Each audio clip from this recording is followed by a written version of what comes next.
তারেক রহমান, আপনি হয়তো ভুলেই গেছেন আপনার বাবার নাম জিয়াউর রহমান। আপনি যদি ভুলে না যে থাকতেন আপনার বাবার নাম, তাহলে আপনি স্পষ্ট করে কঠোরভাবে এই জঙ্গিদেরকে প্রতিহত করবার ঘোষণা দিতেন ক্ষমতার স্বাদ নেয়ার আগেই। কিন্তু আপনি ক্ষমতার স্বাদ নিয়ে আপনার বাবাকে মুক্তিযোদ্ধারা গাদ্দার বলছে, আপনি সেটা হজম করছেন। আর বিভিন্ন শোতে গিয়ে বলছেন আমার মাথায় তো অমুক নাই, আমার মাথায় তো অমুক। আরে ভাই, আমার মাথায় আমার স্ত্রী আছে না আমার মাথা কে আছে, সেটা তো আমার এইভাবে গণমাধ্যমের সামনে বলবার কোনো ফুরসতি নাই। যদি সত্যিকার অর্থে আমি দেশপ্রেমিক হয়ে থাকি, একজন দেশপ্রেমিক যখন সত্যিকার অর্থে দেখবে দেশের মানুষ কোথাও কষ্ট পাচ্ছে, কোথাও না খেয়ে থাকছে, তখন তিনি ওই না খেয়ে থাকা মানুষের পাশে দাঁড়াবার চিন্তা করে তার মাথায় এটা সেট করবেন। তিনি তার মাথায় এটা সেট করতে পারেননি। আবাসিকের দালাল জিয়াউর রহমান, তারেক জিয়া হচ্ছে পরে জিয়াউর রহমানের আদর্শ ভুলাই গেছে। জিয়াউর রহমানের আদর্শ ভুলা গেছে, জিয়াউর রহমানের তেজ ভুলা গেছে। যদি ভুলা না গেল নি, তোর মতো আবাসিকের দালালের এতক্ষণ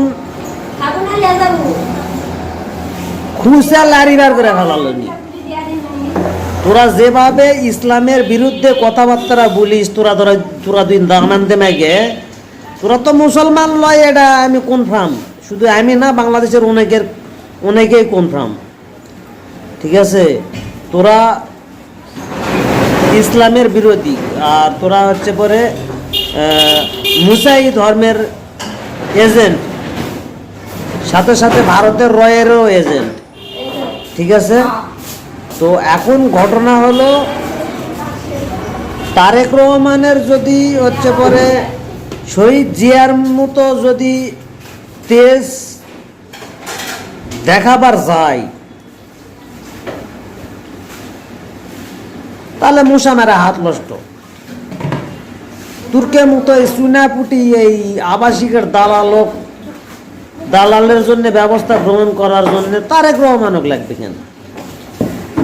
আর আমার সবচেয়ে বড় গুরুত্বপূর্ণ কথা, কোন বেজন্মা মায়ের সোল প্রতিদিন তোরকে ভিডিও করে করে বুস্ট করে করে অনলাইনে ছাড়া দেয়। আগে এই সুদ মারানিকে জনগণ দিয়া হাটের মেয়ার দিতে হবে, দিলেই সব সোজা। কারণ মেয়ারের উপরে ওষুধ নেই, মেয়ারের উপরে ওষুধ নেই। আর বাঙালির তো মেয়ার একটা ঐতিহ্যবাহী একটা মেয়ার, বাঙালির মেয়ার হতে ঐতিহ্যবাহী মেয়ার। আর সেই মেয়ারের নাম তোরা দিচ্ছ মদ। গ্যারত ভয় লাগে। অপেক্ষা কর।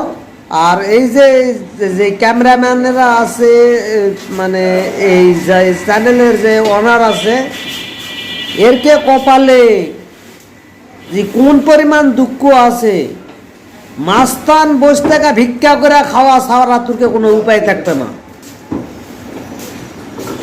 আমি ছোট মানুষ, আমার বড় ফ্যান ফলোয়ার নাই, তারপরেও আজকে বলা যায় যদি কলে বলে কারো মাধ্যমে যদি বড় পর্যন্ত পোষায়, তাহলে তোরা নিশ্চিত থাক, তোরকে কপালে মাস্তান ভিক্ষা করা খাওয়া ছাড়া কিছু নাই।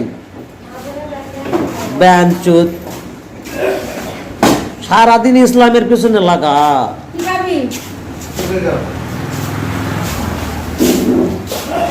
তোকে সেদিন মেসেজ করছিলাম, ফোন করছিলাম, তোরা যত বড় পাগলামো করিস কর, ইসলামের বিরুদ্ধে কথা কব না।